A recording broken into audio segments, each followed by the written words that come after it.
오늘 말씀의 제목 같이 한번 읽어볼까요? 하나님께 돌아오라, 이 제목으로 함께 말씀을 나누겠습니다. 유다는 입술로는 하나님 앞에 회개를 했죠. 잘못하고 뭔가 어려움이 생기면 하나님 잘못했습니다, 다시는 이런 죄를 짓지 않겠습니다, 이렇게 회개를 했어요. 그리고는 돌아서서는 또 어떻게 해요? 다시 우상을 따라, 자기들 욕심을 따라 그렇게 죄악 가운데 행했습니다. 회개라는 것은 삶이 바뀌어야 되는데 삶은 바뀌지 않고 위기만 모면하려는 임시방편의 회개만 반복했다라고 하는 것이에요. 그러다 보니까 삶에서 달라지는 게 없었습니다. 그럼 뭐가 문제겠습니까? 죄짓고 회개하고 또 죄짓고 회개하면 그냥 그 죄만 반복해 가는 것이죠. 삶이 바뀌어야 되는데 전혀 바뀌는 게 없다라고 하는 거예요. 오늘 본문에서부터 보면 하나님이 이제 예레미야 선지자에게 그 요시야 왕 때 하나님의 말씀이 임합니다. 요시야는 유다의 16대 왕인데요, 경건한 왕 중에 한 명이지 않았습니까? 하나님의 성전을 수리하다가 율법책을 발견하고 그 말씀에 근거해서 종교 개혁을 일으켰던 왕, 그가 바로 이제 요시야 왕입니다. 이 유다에 있는 모든 산당과 우상을 요시야 왕은 다 제거를 했습니다. 그리고 오랫동안 지키지 않았던 유월절, 여러분 유월절이 이스라엘 최대 명절 아닙니까? 애굽에서 장자를 치시고 구원해신 그 가장 중요한 절기, 그 유월절을 그동안 백성들이 지키지를 않았어요. 그러니까 하나님의 구원 역사를 다 잊어버렸다고 하는 것이죠. 그것을 다시 대대적으로 지킨, 국가적인 차원에서 그 절기를 지킨 왕이 바로 요시야입니다. 자, 이런 배경 속에서 예레미야는 유다가 이것을 계기로 하나님께 완전히 돌아올 것을 권면하고 있는 거예요. 자, 이 말씀의 내용을 보면 이런 얘기가 있죠. 자, 북쪽에 이스라엘이 있었고 남쪽에는 유다가 있었는데 둘 다 이제 하나님을 떠나서 우상을 섬기기는 매한가지였어요. 그런데 이제 굳이 표현을 북이스라엘을 배역했다라고 표현을 하시고 남쪽 유다를 이제 반역했다라는 표현으로서 이제 이것을 표현하고 계신데요. 본문에서는 북이스라엘과 유다를 마치 자매처럼 표현을 하죠. 언니가 누굽니까? 북이스라엘을 언니라고. 왜냐하면 10지파가 속했거든요. 북이스라엘은 더 땅덩어리도 크고 지파도 많았고요. 남쪽 유다는 유다와 베냐민 지파 두 지파 정도만 있었던 것으로 이제 동생이라는 표현을 굳이 사용을 하고 있는 거예요. 자, 언니격인 북이스라엘은 어떻게 했냐면 처음부터 아예 우상 숭배에 빠져버렸어요. 출발부터가 금송아지를 만들었고 하나님을 거역했습니다. 기억하세요? 여로보암 왕이 북이스라엘의 초대 왕으로 하나님이 세워주셨을 때 북쪽에 하나 또 남쪽에 하나 해가지고 금송아지를 세우지 않습니까? 아예 초기부터 우상을 섬겼다라고 하는 것이죠. 각종 산에는 산당을 짓고 우상을 섬겼고 푸른 나무 아래 제단을 쌓고 거기서 또 우상을 섬겼어요. 이 푸른 나무, 상록수라고 하는 것은 계절에 따라 시들지 않기 때문에 매우 상스럽게 여기는 그런 나무인데, 우리나라도 예전에 보면 뭐 선앙당 같은 큰 나무 밑에 이렇게 보면 뭐 제단도 차려놓고 거기서 그 제사도 하고 하는 것을 보게 되지만 이스라엘도 마찬가지였다라고 하는 것입니다. 하나님은 돌아오라고 계속 말씀하셨지만 둘 다 들은 채도 하지 않았다라는 거예요. 자, 그러다가 북이스라엘이 기원전 722년경에 아수르라고 하는 나라에 의해서 멸망을 하죠. 자, 그때는 남쪽에 히스기야 왕이 이제 통치하던 시절이었는데, 자, 아직 남유다는 망하지 않았어요. 북이스라엘은 이미 망했습니다. 그러면 남쪽 유다는 북이스라엘이 망하는 걸 봤지 않습니까? 아, 저렇게 우상 숭배하면 하나님이 심판하시는구나. 우리가 참 강한 나라였지만 하나님을 떠나니까 우리가 아무것도 아니었구나. 이제 이것을 깨달아야 되는데, 자, 반면교사를 삼지 않고 유다가 어떻게 했어요? 언니 북이스라엘이 망하는 걸 보면서도 여전히 그들의 행실을 회개하지 않았다는 것입니다. 자, 하나님께 돌아가는 척은 했어요. 그러나 또 그 위기만 모면하면 다시 우상 섬기는 삶으로 돌아갔다는 것이에요. 그러다가 남유다도 나중에 계속 그 죄를 반복하다가 136년 후에 기원전 586년에 바벨론이라는 나라에 의해서 결국은 멸망을 하게 됩니다. 자, 지금 이 본문은 그 유다가 멸망하기 전에 주신 말씀이죠. 요시야 왕 때니까 아직 기회가 있다고 하는 말씀이에요. 여러분 11절에 보면 이런 표현이 있거든요. 배역한 이스라엘이 반역한 유다보다 좀 더 의롭다, 이런 표현을 하시는 거예요. 그러니까 둘 다 우상을 섬기고 망했는데 매한가지지만 굳이 죄의 경중을 따지자면 북쪽 이스라엘이 좀 낫고 남쪽 유다가 더 악하다, 이런 말씀입니다. 아니, 우리가 생각할 때는 북쪽은 처음부터 하나님을 떠났으니까 더 나쁘고 남유다는 가끔 선한 왕들이 있었으니까 그래 좀 덜 나쁘다라고 해야지 맞을 것 같은데 하나님은 그렇게 말씀하지 않으십니다. 자, 왜 그렇겠습니까? 북이스라엘은 돌아오라고 하시는 하나님의 그 선지자들의 경고를 듣지 않다가 망한 거죠. 자, 그런데 유다는 어땠습니까?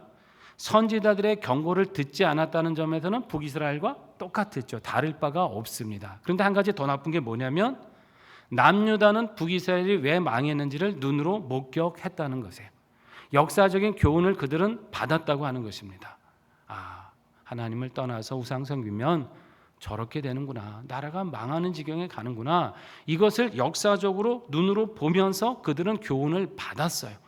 근데 언니 북이스라엘이 멸망하는 것을 보면서도 그들은 돌이키지 않았어요. 그러니까 북이스라엘은 단지 하나님의 말씀을 듣지 않다가 망한 거라면 남쪽 유다는 말씀도 듣지 않고 역사적인 교훈도 있는데 그 교훈을 보면서도 듣지 않았으니까 하나님 보실 때는 유다가 더 악했던 것입니다. 이런 것과 같은 경우죠. 형제가 있었는데 둘 다 막 부모님 말씀 듣지 않고 막 잘못된 길로 가요. 어긋난 일 갑니다. 부모가 교훈해요. 너희들 그러면 안 된다, 그렇게 살면 안 돼 하면서 책망도 하고 꾸지람도 하고 했는데 계속 말 듣지 않다가 형이 어느 날 폭삭 망했어요. 잘못됐습니다. 자, 그러면 똑같이 나쁜 길을 가던 동생이 그걸 봤으면 어떻게 됩니까? 부모님 말씀 들어야겠구나, 이렇게 가면 나도 형처럼 되겠구나, 안 되겠구나 보면서 돌이켜야 되는데 똑같이 그걸 보면서도 자기도 똑같은 길 가다가 망하면 이게 더 얼마나 어리석은 일이냐. 지금 하나님 그 말씀을 하고 계신 것이죠. 남유다에게 너희가 이 교훈을 보면서도 악한 길을 가려느냐, 지금 이 말씀을 하시는 거예요. 그러면서 하나님은 이제 회개를 촉구하시죠. 12절 13절 말씀에 보면 먼저 북쪽 이스라엘 향하러 선포하라고 하십니다. 아수르에 의해서 고통받고 있는 그 백성들, 그리고 끌려간 모든 백성들, 그래도 하나님께 돌아오라는 거예요. 지금 다 망한 것 같고 끝난 것 같지만 아니라고는 말씀입니다. 왜냐하면 하나님은 영원히 노하시는 분이 아니시기 때문이에요. 비록 그들의 죄 때문에 징계는 하셨지만 그것은 망하게 하시기 위함이 아니라 그들을 고쳐서 돌이켜서 회복하게 하시기 위함이다라고 하는 것이죠. 사실 이스라엘 입장에서는 참 놀랄만도 했을 겁니다. 그 사람들 마음에는 어떤 생각이 있었냐면, 우리가 망할 리는 없지, 우리는 그래도 하나님이 선택한 백성 아니야, 그런데 우리를 망하게 두시겠어? 고난은 좀 겪겠지만, 어려움은 있겠지만 나라가 망하는 일은 결코 없을 거야, 이런 생각을 하고 있었다는 거예요. 그러니까 참된 회개가 없었던 거죠. 늘 안일하게 게으르게 하나님을 속여가면서 살다가 결국 망한 거예요. 자, 나라가 망한 것도 충격이지만 하나님이 우리를 버리실 수도 있구나라는 사실이 그들에게는 더 충격이었습니다. 선민이라고 하는 의식은 그런 거잖아요. 우리 하나님이 우리를 택하셨어, 우리는 결코 망하지 않아. 이 이스라엘 마음속에는 늘 이 생각이 있었는데 망했어요. 나라를 망했다는 것도 물론 충격인데 하나님이 우리를 버리실 수도 있네, 심판하실 수도 있네, 이것이 그들에게는 더 충격이었다. 왜냐하면 여러분, 하나님이 심판하시면 누가 구원할 수 있습니까? 사람이 나를 대적하고 나라가 우리나라를 대적할 때는 하나님이 구원하시면 되는데 하나님이 직접 심판자가 되어주시면 여러분, 그 인생을 구원할 자가 누가 있고 그 민족을 구원할 자가 누가 있습니까? 이건 절망이죠. 아무런 소망이 없는 겁니다. 자, 유일한 회복의 길은 뭡니까? 누구에게 돌아가야 돼요? 하나님께 돌아가는 길밖에 없는 줄 믿습니다. 다른 길은 없는 거예요. 하나님께 돌아오라. 하나님은 그걸 원하시는 것이죠. 회복하시기 위해서, 용서하시기 위해서 돌아오라 하십니다. 우리는 이것을 통해서 우리는 교훈을 얻어야 됩니다. 참 하나님은 사랑이 많으시고 오래 참으시는 분인 줄 믿습니다. 그러나 우리가 그 오래 참으심을 죄 짓는 기회로 삼아서는 안 됩니다. 그 크신 사랑과 인내를 그냥 단지 처벌만 피하기 위한 임시 방편의 입술의 회개로만 나아가서는 안 된다는 것이에요. 그렇게 오래 참으시고 사랑이 크신 거니까 그거는 주님의 사랑이 크시다는 것이지 우리 죄가 가볍다는 뜻은 아니거든요. 우리 죄를 오래 참으시는 것은 그만큼 하나님의 용서와 인내의 마음이 크시다는 것이지 그 죄가 결코 가벼운 것은 아니라는 사실이에요. 이것을 우리는 늘 기억하면서 우리에게 주신 은혜의 기회, 죄사함의 기회를 회개하는 시간으로 또 하나님을 더욱 의지하고 순종하는 시간으로 삼아야 될 줄로 믿습니다. 자, 14절에 보면 하나님께서는 이스라엘이 배역했음에도 나는 여전히 너희들의 뭐라 그러십니까? 남편이다. 이스라엘은 남편, 주인이라는 표현과 같은 의미일 수 있는데요. 주인이신 하나님을 버리고 바알을 자기 주인으로 삼겼어요. 바알이 우리 삶의 풍요를 가져다 줄 것이다. 내 삶의 부요함을 가져다 줄 거라고 생각하고 참된 주인이신 하나님을 버리고 헛된 우상을 따라갔습니다. 영적인 간음이라고 이제 하나님은 계속 표현을 하셨죠. 그러면 사실은 내치셔야 되는데 버리셔야 되는데 그럼에도 여전히 나는 너희의 남편이라고 하세요. 그리고 다시 그들 중에 소수를 택해서 이 고향으로 영적인 고향으로 하나님의 품으로 돌아오게 하시겠다라고 약속하십니다. 소망이 있다는 거예요. 징계와 심판으로 결코 끝나지 않는다는 말씀입니다. 하나님이 택하신 자를 끝까지 구원하시기를 바라신다는 거예요. 온전한 길을 갈 때는 축복으로 지키시지만 잘못된 길을 갈 때는 때로 징계하셔서라도 그가 돌이켜 구원받는 길로 이끌어 가신다는 말씀입니다. 실제로 나중에 여러분 이제 페르시아의 고레스 왕에 의해서 유다 백성이 돌아오게 되지 않습니까? 오랫동안 바벨론의 포로 생활을 하다가 하나님께서 그 왕의 마음을 움직이셔서 고향으로 돌아가라는 예루살렘으로 가라고 하는 칙령을 이제 발표하게 하십니다. 그리고 하나님 뭐라고 하시냐면 단지 고향으로 돌아오게 할 뿐만 아니라 그들의 하나님 마음에 합한 목자를 주셔서 너희들을 기르게 하겠다라고 말씀하십니다. 이게 온전한 회복 아닙니까? 단지 포로에서 귀환하는 게 중요한 게 아니라 하나님 마음에 합한 지도자들을 주셔서 그들로 하나님의 율례를 가르치게 하고 하나님의 뜻을 보이게 함으로써 하나님의 뜻대로 통치하게 하고 그래서 그 백성을 다시 하나님을 경외하는 민족이 될 수 있도록 인도해 가시겠다라는 말씀입니다. 여러분 우리가 구약 성경을 쭉 보지만 한번 잘 보십시오. 하나님께서 이스라엘을 택하고 인도하실 때부터 하나님 마음에 합한 지도자를 주시지 않았습니까? 처음에 출애굽할 때는 누구를 통해서 인도하셨어요? 모세라는 지도자를 통해서. 정말 그 백성을 자기 목숨처럼 생각하면서 기도했던 지도자 아닙니까? 그 모세를 택하셔서 이스라엘을 기르게 하셨고요. 또 모세 이후에는 여호수아라고 하는 또 지도자를 택하셔서 그 시대에 쓰임받게 하셨고 수많은 사사들이 있었고요. 또 사무엘과 같은 영적 지도자가 있었고 또 왕으로서는 다윗과 같은 주님 마음에 합한 왕을 주셔서 나라를 또 강성하게 하실 때가 있었고요.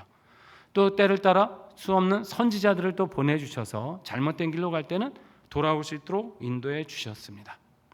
그리고 바벨론 포로에서 돌아왔을 때도 수룹바벨이라고 하는 하나님의 마음에 합한 지도자를 세워주셔서 성전도 재건하고 또 성벽도 재건해 갈 수 있도록 또 에스라, 느헤미야와 같은 또 하나님을 경외하는 그런 일꾼들을 보내주셨잖아요. 그래서 그 예루살렘을 재건할 수 있도록 또 영적으로 갱신하고 부흥운동 이루어갈 수 있도록 자신들의 죄악된 모든 삶을 회개하고 철저하게 회개하고 신앙개혁을 이루어갈 수 있도록 그래서 온전히 하나님의 사랑받는 민족이 될 수 있도록 그렇게 회복해 가셨습니다. 이스라엘 역사를 가만히 보면 때마다 하나님 마음에 합한 지도자를 보내주셔서 그들을 구원하셨던 것을 보게 됩니다. 여러분 이것은 우리가 늘 가져야 될 우리 나라를 위한 기도의 제목이 되어야 될 줄로 믿습니다. 여러분 하나님 마음에 합한 지도자를 보내달라고 여러분 기도해야 됩니다. 하나님을 경외하는 사람, 국민을 사랑과 겸손한 마음으로 진정 섬길 수 있는 그런 지도자를 하나님 보내주십시오. 이 땅에 이런 일꾼들을 세워달라고 우리는 기도해야 될 줄로 믿습니다. 그 하나님의 응답 주실 때 그 나라의 민족이 갈 바가 온전하게 되는 거예요. 그런 지도자들이 서야 거짓과 불의가 이 땅에서 사라지게 되는 것이고요. 의와 정직이 뿌리내리게 되는 것이고 하나님 마음에 합한 뜻대로 다스리게 되는 것이죠. 그래야 국민들의 삶이 평안하고 안돈이 되는 것이고요. 그런 지도자들이 서야 국민들도 의롭게 살아가는 게 얼마나 중요한 가치인지, 하나님을 두려워하는 것이 얼마나 이 민족의 미래에 복된 일인지를 깨닫게 되는 거예요.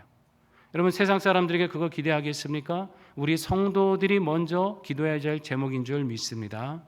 우리가 하나님께 기도해야 되는 거예요. 하나님, 이 땅에 하나님을 진정으로 경외하는 지도자를 세워주시옵소서.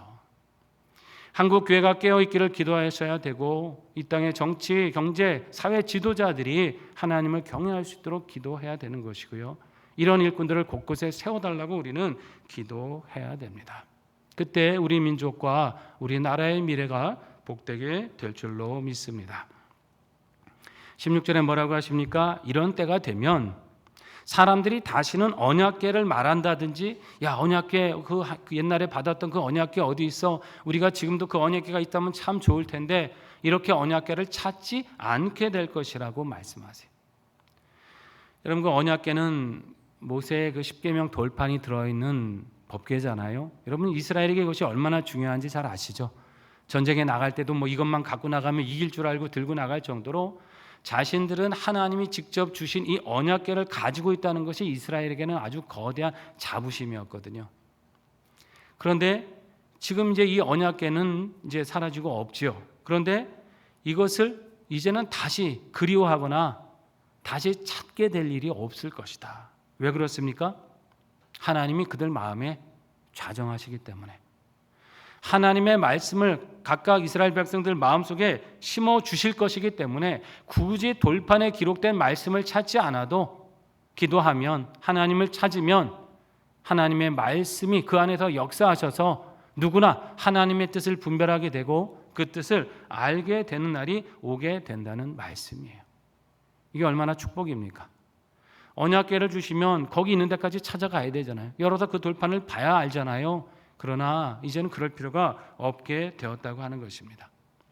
자, 그때가 되면 17절 말씀처럼 사람들이 하나님의 이름으로 모이고 자기의 악한 마음에서 나오는 못된 고집대로 살지 않게 될 거라고 말씀을 하시는 거예요. 하나님과 이스라엘 관계가 완전히 회복이 될 것이다 라고 말씀을 하고 계신 것입니다. 유다만이 아니라 먼저 망했던 북이스라엘의 백성까지도 함께 하나님을 높여드리고 찬송하는 날이 오게 될 것이라고 말씀하는 것입니다. 지금 볼 때는 요원해 보입니다. 다 양쪽 다 망했고 포로가 됐고 이스라엘은 뿔뿔이 흩어져서 민족의 정체성조차 남아있을까 염려하지만은 하나님께서는 함께 돌아올 수 있도록 하시고 함께 하나님을 섬길 수 있도록 하는 날을 반드시 주시겠다고 말씀하십니다. 여러분, 어떻게 보면 우리가 북한을 위해서도 기도하는 것도 마찬가지입니다. 우리가 한 민족이었지 않습니까? 자유평화 통일을 위해서 기도하지만 왜 기도하는 겁니까? 신앙의 자유를 잃어버린 북한 주민들이 함께 하나님을 마음껏 예배하고 섬길 수 있는 그 날이 와야 되지 않겠습니까? 함께 한 민족이 하나님을 높여드리고 찬송하며 복음 전파의 사명을 끝까지 감당해야 될 그 사명 우리가 계속해서 지켜가야 되지 않겠습니까? 그것을 위해서 우리가 기도해야 되는 것이죠. 지금 우리가 볼 때는 참 멀게만 느껴집니다. 남북이 나뉜 지 고착된 지 너무나 오랜 세월이 지났고 북한의 저 정권이 3대 세습을 해가면서 그렇게 독재와 억압 속에서 신앙의 자유를 박해했는데 과연 그날이 올까 하고 우리가 염려할 때도 있지만 여러분, 그러나 하나님이 아시면 능히 이루실 줄 믿습니다. 어느 날 자유평화 통일 이루어주시고 북한의 교회를 재건하게 하시고 거기 성도들과 함께 우리 성도들이 함께 정말 감격으로 하나님을 높여드리면서 하나님, 우리 민족 이렇게 사랑하셨구나, 우리를 이렇게 지켜주시고 하나 되게 하셨구나, 우리 민족이 감당해야 될 사명이 이렇게 귀하구나, 이것을 깨닫게 하실 날이 분명히 오게 될 것입니다. 우리가 이 소원을 가지고 우리는 기도를 해야 되는 것이죠. 단지 이것이 이스라엘의 역사만이 아니라 우리 민족을 향하신 하나님의 계획이신 줄 믿습니다. 또 이 역사는 우리가 예수님을 통해 이미 이 땅에 이루어지고 있는 역사죠. 모든 백성이 그 마음속에 이미 누구를 아는 거예요? 하나님을 알게 되는 것이고 하나님의 말씀을 그 안에 심어주셔서 언약궤를 찾을 필요가 없는 거예요. 말씀이 기록된 돌판이 어딨냐 상징물을 찾아다닐 필요가 없다고 하는 것이죠. 그 말씀이 들어가기만 하면, 복음이 전파되기만 하면 어떤 사람 누구에게든지 어느 민족에게든지 하나님을 높여드리는 마음이 생기게 되고 또 하나님을 함께 섬길 수 있는 이 신앙의 기쁨을 함께 누리게 된다고 하시는 약속의 말씀이에요. 여러분, 우리 신학시대 교회는 이렇게 여기까지 부흥해 온 줄로 믿습니다. 박해도 많았고 탄압도 많았지만 그럴수록 교회는 부흥해 왔고 성장했고 지금까지도 복음 전파하면서 이 사명을 감당해 오고 있는 것입니다. 믿음의 사람들의 힘이 약한 것 같지만 하나님은 믿음의 사람들을 견고히 세우시고 그들을 사용하셔서 그들의 마음을 부드럽게 하셔서 하나님 말씀에 순종하게 하시고 그 사회를 조금씩 변화시켜 가시고 나아가 그 나라의 운명도 바꾸어 가시는 것입니다. 우리가 연약할 때도 있죠. 하나님 말씀대로 제대로 살지 못할 때도 있습니다. 그래서 어려움을 겪기도 합니다. 어쩌면 지금 우리나라의 고난은 우리가 이렇게 하나님을 온전히 섬기지 못하고 이 사명을 잊어버린 데서 오는 하나님의 또 깨우침의 시간인지도 모르겠습니다. 더 깨어 기도해야 된다고, 너희 민족이 안일해서는 안 된다고 하나님께 구하고 신앙을 위해서 구하고 나라를 위해서 구하고 세계 열방을 위해서 기도해야 된다고 우리 하나님이 이렇게 또 우리를 깨우시고 계신 건지도 모르겠습니다. 단지 우리 죄에서 회개하고 돌아갈 뿐만 아니라 하나님이 진정 바라시는 뜻이 무엇인지를 우리가 깨닫기를 바라시고 그 뜻대로 구하기를 바라시고 순종하기를 바라시는 하나님이십니다. 여러분, 우리에게 주님 사명 기억하고 주님께 부르짖고 찾으면 모든 상황에서 우리를 건지시고 회복해 주실 줄 믿습니다. 이스라엘의 이 역사를 반면교사 삼으시고 우리 영적 교훈으로 삼으셔서 늘 하나님께 돌아가는 신앙, 하나님을 찾는 믿음으로 우리의 삶을 회복하시고 우리 민족을 회복하시고 귀한 사명을 이루게 하실 하나님의 역사를 함께 만나시기를 주의 이름으로 축원합니다.